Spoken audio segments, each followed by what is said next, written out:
But now let's meet two other stroke survivors. Sandra Cohen, a Denver rabbi who was determined to care for her young daughter after her brain attack.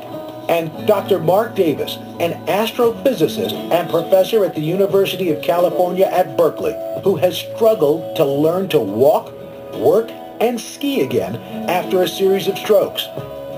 When I first experienced the TIA, I was sitting in a conference room at the Space Telescope Science Institute. My arms started to hurt, or started to feel very weird, very tingly, and I really had no idea what was wrong.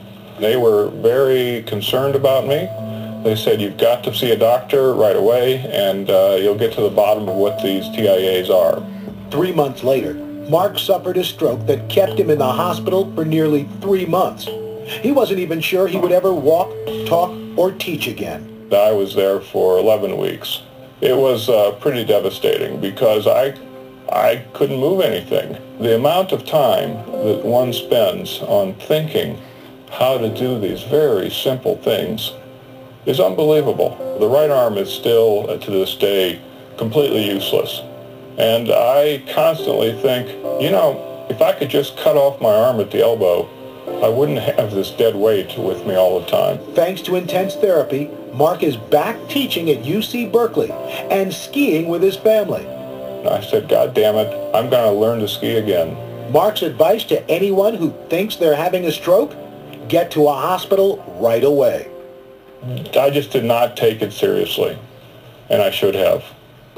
Being in denial is common for anyone suffering a stroke because it hits so fast.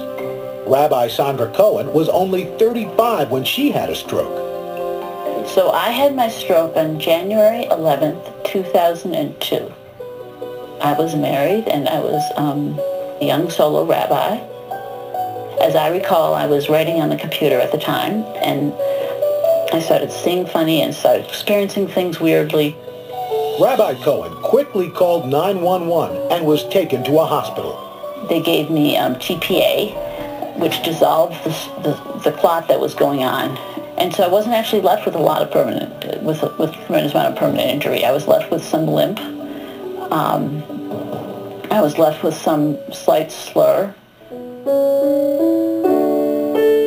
Over the next several weeks, I went back to my congregation, but I slowly but surely had to, learn to go back from a protective world where I had had a stroke and everyone was very protective and careful of me, into a world where I was the rabbi and they were the congregation, and I was supposed to take care of them and do all those things. Taking care of her daughter Shira and being able to enjoy a monkey hug was a big reward for her.